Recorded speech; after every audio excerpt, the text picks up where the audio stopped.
गौरव भाटिया, कल क्या मिलेगा किसान मजदूर को? आज जो योजना बताई है उसमें यह तो बताया कि अगस्त 2020 तक सबको एक राशन कार्ड दे देंगे, सस्ता घर मुहैया कराने की भी तैयारी कर रहे हैं। ये जो सड़क पे धक्के खा रहे हैं, इनको कल क्या मिलेगा? सबसे पहले तो देखिए रोहित जी, कल हमने देखा था कैसे पहली प्रेस कॉन्फ्रेंस हुई थी और कांग्रेस के जो मेरे साथी हैं उन्होंने आके पहले ही शोर हल्ला मचा दिया। सर्जन सर्जरी कर रहा था, कहने लगे पेशेंट मरने जा रहा है, पेशेंट मरने जा रहा है, प्रवासियों के लिए कुछ नहीं है, जो प्रवासी हमारे मजदूर हैं, और किसानों के लिए क्या है इसमें। आज आया उस पैकेज में, और मैं समझता हूं आज सबसे पहले तो कांग्रेस को माफी मांगनी चाहिए।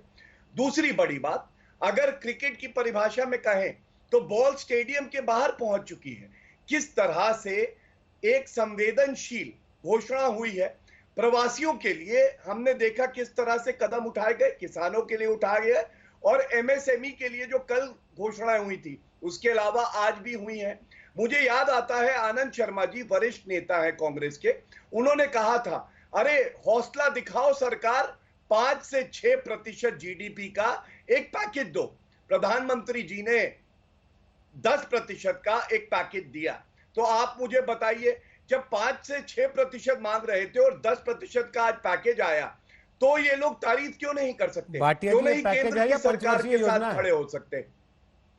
ये राहत का पैकेज है या पंचवर्षीय योजना है? नहीं, अगर आपको लगता है कि जहां निर्मला सीतारमण जी ने 67 करोड़ ऐसे लाभार्थी हैं, राशन की बात करी, तो ये क्या 5 वर्ष में मिलने वाला है रोहित सर जी? आपने कहा अगस्त 2020 तक 1 नेशन 1 राशन कार्ड।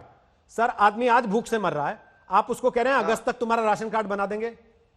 नहीं, आप गलत कह रहे हैं। आपने निर्मला जी की प्रेस कॉन्फ्रेंस पे ध्यान नहीं दिया। सर मैं वही सुन के आ रहा हूं। उन्होंने कहा, सुन लीजिए मेरी बात सुनिए, मैं आपको सिर्फ जानकारी दे रहा हूं, यहां कोई हम प्रतिद्वंदी नहीं है। उसके लिए गौरव वल्लभ यहां बैठे हैं, वो स्टेडियम के बाहर जाके बॉल कैच करेंगे। आप तो मेरी बात सुनिए। गौरव भाटिया, जो आदमी सड़क पे अपने परिवार को लेकर, अपने बच्चों को कंधे पर लाद कर सामान घसीटता हुआ अपने घर जा रहा है ना सर, मैं उसकी तरफ से आपसे सवाल पूछ रहा हूं, उसको आज क्या मिलेगा? मैं उत्तर उसको कल क्या मिलेगा? और मैं बिल्कुल उत्तर दूंगा।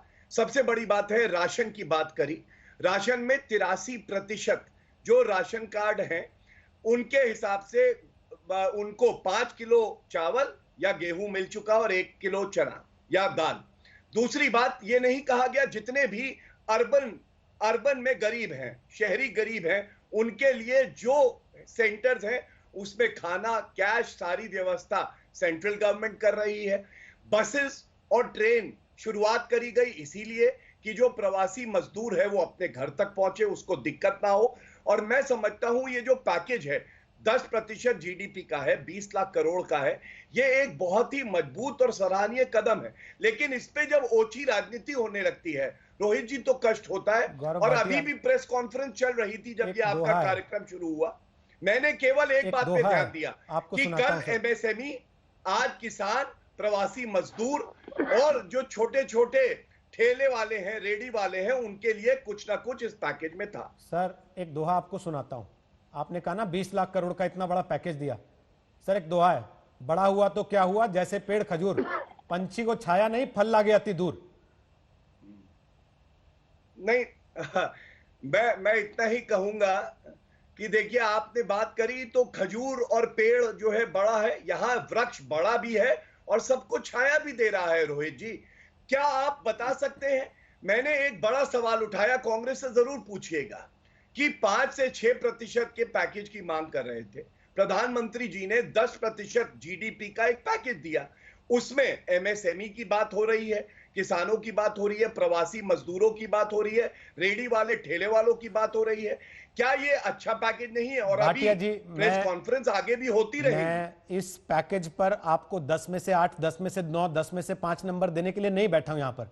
मैं केवल आपसे ये पूछ रहा हूं कि आपने कहा कि पैकेज हमने दे दिया, एलोकेशन वित्त मंत्री लगातार बता रही हैं, आने वाले आगे शायद 3 दिन और भी बताएंगे कि किसको क्या दे रहे हैं। लेकिन मेरा सवाल केवल यह है, जो राज्यों के बॉर्डर्स पर लोग आपको दिखाई दे रहे हैं पड़े हुए, सर पड़े हुए आदमी दिखाई दे रहे हैं आपको, और झुंड के झुंड में पड़े हुए हैं, अपने घर तक जाने के लिए इंतजार कर रहे हैं, जो सड़कों पर, हाईवेज पर धक्के खाते हुए आपको आदमी दिखाई दे रहे हैं, उनके लिए क्या है सर? अगर वो घर ही नहीं पहुंच पाएगा, वो उस राशन कार्ड का क्या करेगा जो अगस्त तक सरकार बनाने वाली है उसका? वो उस सस्ते किराए की योजना का क्या करेगा सर, जो कि आने वाले 3 महीने में शायद उसके लिए लागू होगी?